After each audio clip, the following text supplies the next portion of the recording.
0830 25th of the 5th 2026. It's JTV.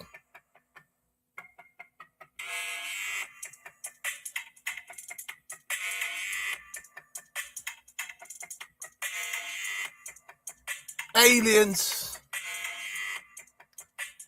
are they real? I'm gonna get into it.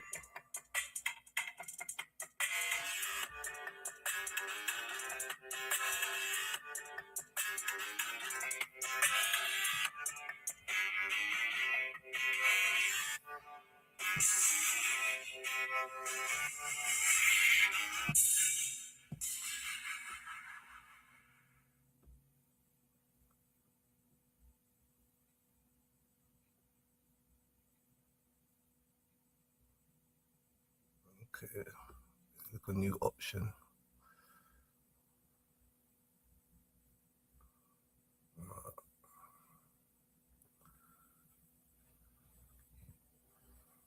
So, aliens.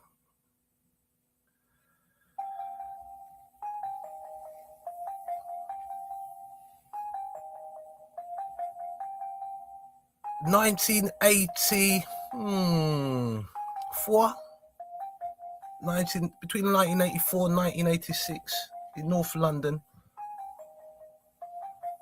A very extraordinary thing happened to JTV. Now, mind you,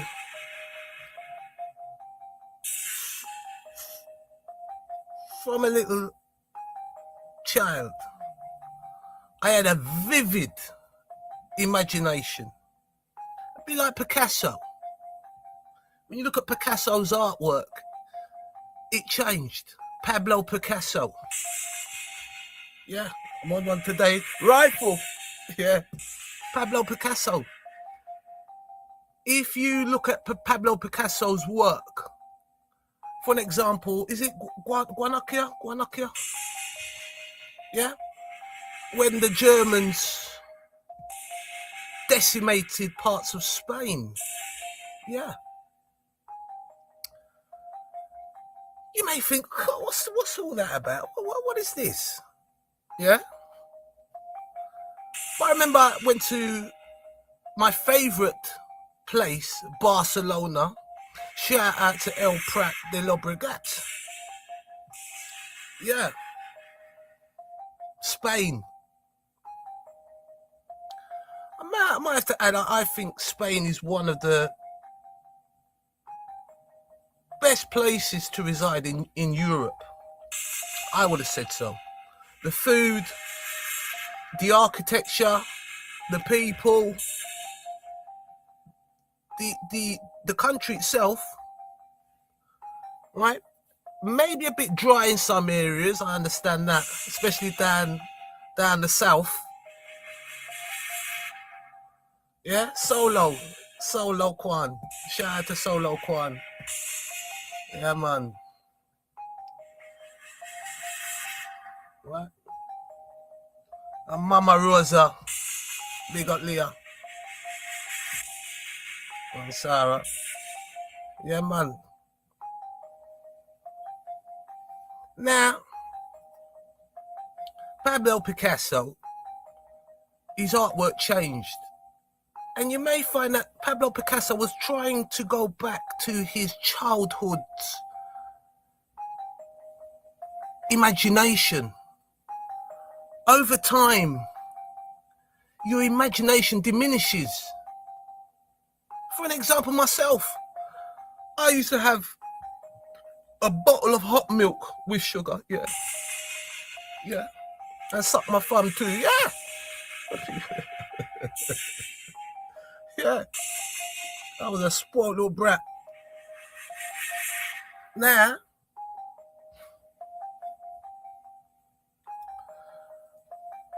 I had wallpaper, Flintstone wallpaper.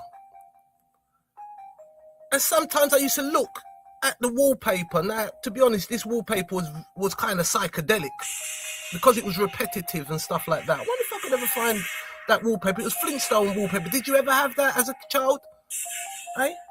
Did you have wallpaper? Because some people didn't. I'm telling you, you know, as I said, I give a lot of thanks to my parents, right? I'm telling you, your early years is so important, and not all of us can say the same. And I'm, you know, my heart goes out to you, serious. I would never know what it's like, right? But it's an understanding that I have to appreciate what happened to me, right? I think it's very important, the family, yeah? The family network, the setup, yeah? Shout out to all those that don't have mums and dads in their life. And shout out to all the mums and dads that are in the child's lives.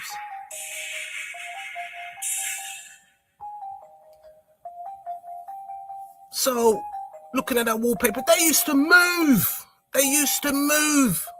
Yes, they used to move. Interacting. It was crazy. And then around 84, 86, I went out in the garden because I had my sausage dog, Fossils. Shout out to Fossils, SIP. And Fossils was not there. And normally he'd greet you at the steps, you know, wiggling his long exterior and him little tail. Yeah? Fossils. Now, I mean, sausage dog is a dash hound, yeah? I like to call them the miniature Dobermans. They're like Dobermans been stretched out and the legs have been pushed in, yeah? Sausage dog. Anyway, come out and the sky's all cloudy. Sky's all cloudy, yeah?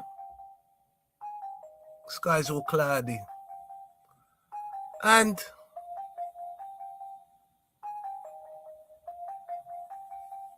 all of a sudden,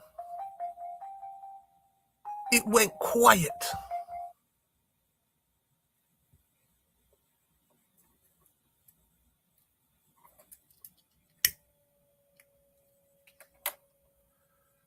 The earth stood still.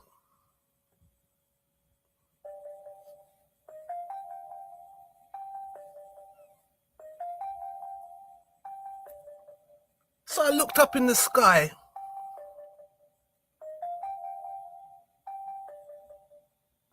and I see like the clouds open up a little bit, you know, just a slightly. And when I look, I see this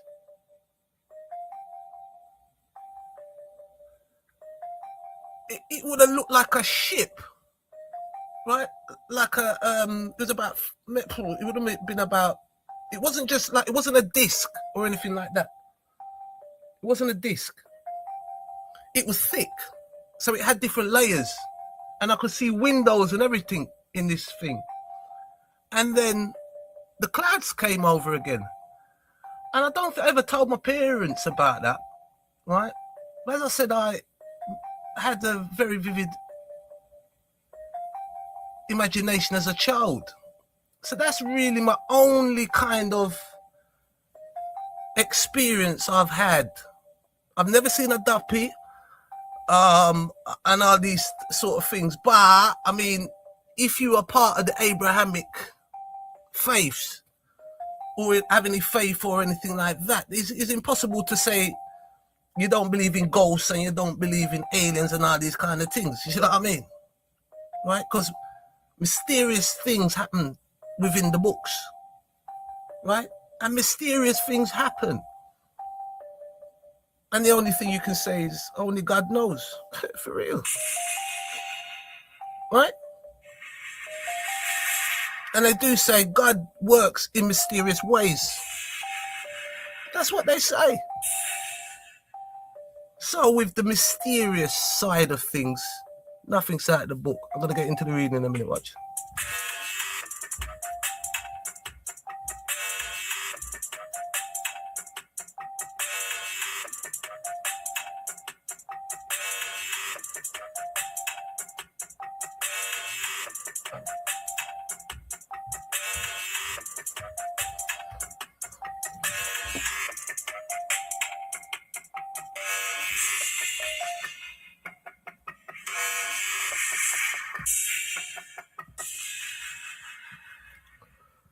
Now, this planet, I can't understand why anyone would want to leave here, because so many things are unexplored.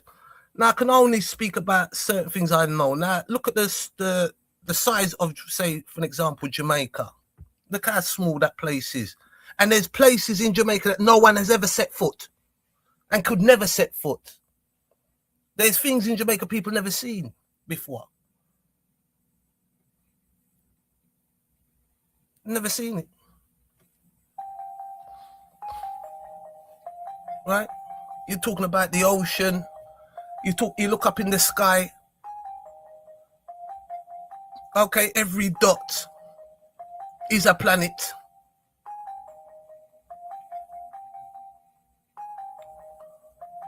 Or every star is a sun. My old man, I said, yeah, Dad, I don't know if you ever had this thought, if you said, right, at this precise time, is someone doing exactly what I am doing now somewhere else in the world? A bit like if you meet someone that looks exactly like you. Could you imagine? I think there was a film.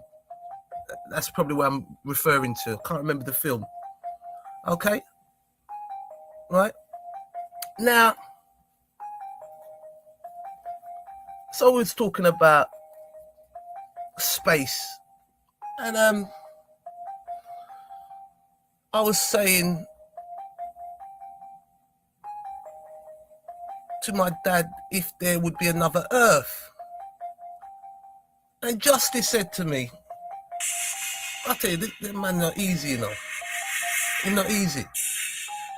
He turned to me and said, there's another Earth right below, right underneath us. And I said, look at that. And my dad's not a superstitious person and stuff like that. You know what I mean?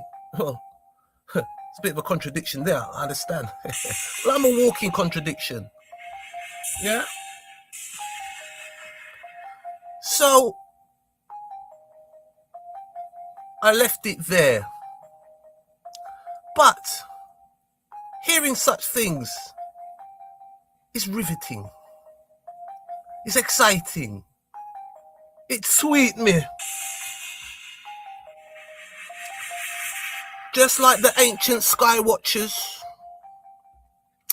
thousands of years ago, long before telescopes or satellites. Now, we could put that quotes, we could add some quotes there. We do not know what the ancient civilizations had. And for some reason, we're always modeling things off our own brain capacity. Yeah? We know everything. We've done it all. But yet still there's certain things we haven't got a clue. And the problem is some people think they've got everything sorted. They know everything. Beware of that.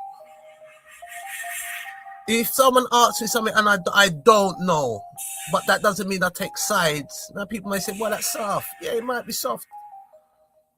Yeah, but I choose to search, keep learning new things if I can, try to keep an open mind. Yeah, just like the horse carrying the cart, he has the blinkers on. Yeah, you can't see left or right, you can only see the poor bugger. Channel vision. Show your man or a woman, you got to look at their environment. It's not their fault. And I am a product of my environment.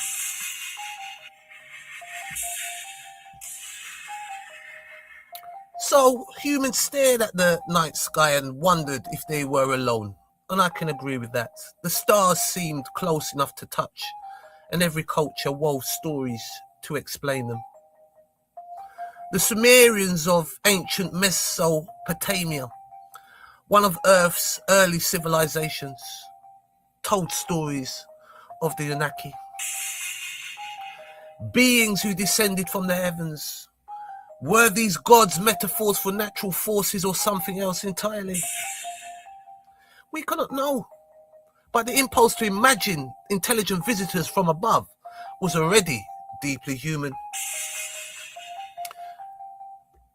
In ancient India, the Sanskrit spoke of Vimanas, flying palaces or chariots of the gods that soared through the sky and even into space. The Mahabharata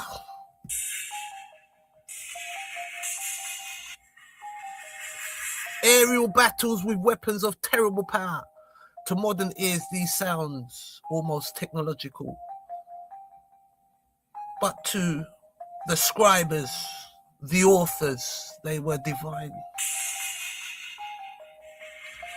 The Dogon people of Mali passed down astronomical knowledge about Sirius, the brightest star in our sky.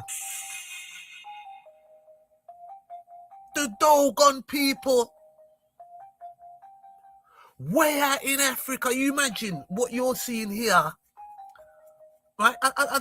Look, I understand the world is not perfect and stuff like that, but if I had a choice, and I'm not disrespecting the UK or anything like that, but even a white man will go to Africa. They will choose Africa over here or choose Asia over here. Anyway, that's for another day. Okay, that's for another day. But hey, listen, now you imagine the brightest star, the Dogon people, right, had knowledge of this.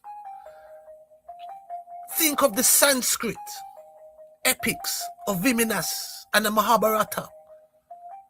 The Sumerians and the Mesopotamians, the Anunnakis. Even ancient Syria. When you look at the Zoroastrian, which I you have one thing I really must admit is wonderful. The UK has some great museums. Yes, they stuck them teeth. Yes, them teeth. But they keep things safe. Well, apart from all the stuff that's going missing in the British Museum. Rifle. Yeah. They're teething out the stuff. Some have been teething. Teeth, because teeth don't like to see teeth with long bag. That's what my grandma would say. Knock him, Johnny. Now, when you look at the artwork, obviously I studied a lot of the Italian classic. I mean, imagine, wonderful, brilliant. Yeah, and then you see you're missing out certain things, yeah, because you have places like Mexico, right? The American Indians, the totem poles, Braveheart, right?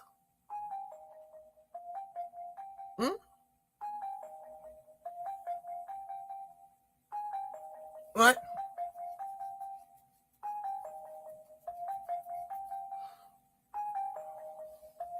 So you have examples of extraordinary depictions, and you just think, wow. Yeah? You look at the hieroglyphics, you look at the artwork of Egypt, you see small little people and you see tall giants. Now, I've seen giants. I saw 2012 in Stratford, East London. I walking down there, right? And this was the Olympics. The Olympics was there. And there's a Chinese basketballer. And he was coming out of the old Stratford, coming over the dangerous road there, right? Coming over to the train station. You know where it is. You know where it is. Yeah? The man was so tall, I reached his waistline. Yes, the man was like a giraffe. I've met Kanu as well, the Arsenal player, Kanu. He's one tall brother. I had to look up in his face. I couldn't believe it. I put my hands to my mouth. All right, Kanu. Thought you'd probably echo. You have to echo before you hear it. Tall? I said, geez, I'll never forgive him when he kicked the ball out. I mean, it's the biggest miss. Anyway, look, that's another story. So fast forward to 1947, a rancher near Roswell, New Mexico, discovered unusual debris scattered across his land. The US Army Air Forces initially announced that they had recovered a flying disc. Within hours, the story changed. It was a weather balloon. Decades later, the government revealed it was part of Project Mogul, a classified surveillance program using high altitude balloons to detect Soviet nuclear tests. But this retraction came too late. Roswell became a cultural touchstone, the moment when, for millions, the possibility of alien contact felt tantalizingly real. The truth was mundane, the legend was not. So we have in 1977, astronomer Jerry Ehman was scanning radio frequencies with Ohio State Big Ear telescope when the equipment detected a powerful, anomalous signal from the direction of the constellation Sagittarius. It lasted 72 seconds. Ehman circled the data printout and scrawled, "Wow! W-O-W! Wow! Great word." 3 letters. Impact though. In the margin. So the signal has never been detected again and no natural explanation has been confirmed. Though, in 2017, some researchers proposed it may have originated from a passing comet's hydrogen cloud. The wow signal remains unexplained, suspending us in mystery and mundane possibilities. Then we have the opening of the Pentagon files, which is only a distraction, right? And they're only bringing out rubbish stuff. I mean, one man, it should not be allowed. One man should not be able to mess up things for everyone else. Whoever like whoever. I don't business. It's like richest man where take some of that money and give the poor people. Take it from him and give the poor people them. But you're the richest man. You look like a bloody alien anyway. You ugly fuck. Stop it. Rifle. One thing I'm glad you see, I don't see a black man do it. But then again, some of the black man behavior when they're in rule, the worse than the white man karate. Yeah? And the Chinese man are running things. Don't let nobody tell you nothing. Running things. Oh. Running things. You can have as many conspiracy theories as you want. Right? Ain't gonna change nothing. China running things. And they don't play neither. Them the ramp. But with leadership comes great responsibility.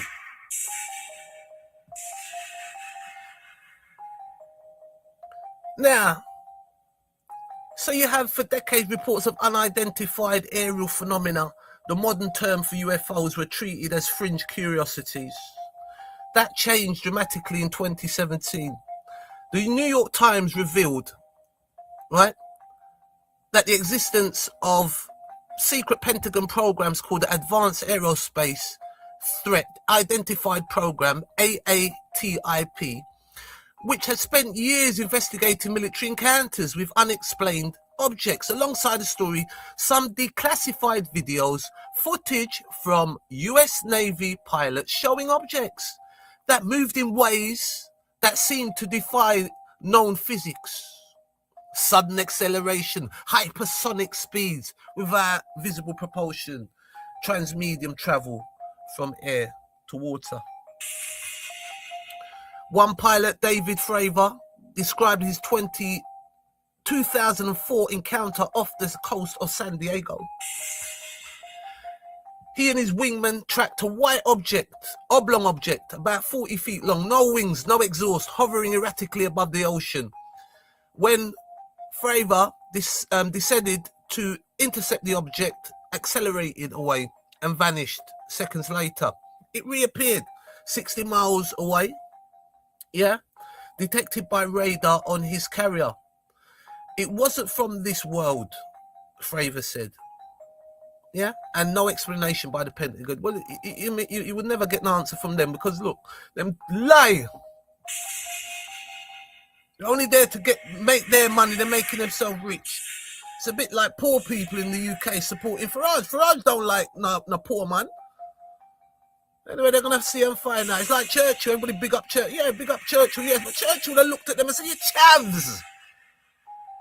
Come on, don't get it twisted, man. Do you know what I mean? Anyway, we're all into this imaginary world. And, you know, stress can play a part on that. You understand? It's a bit like the hallucinations in the desert, huh? Yeah? So the search for extraterrestrial intelligence, SETI, has listened for alien radio signals since 1960. And the search has barely begun. Our galaxy contains an estimated 100 to 400 billion stars. We've got, in 2017, astronomers detected, now they all got these, Oumuamua.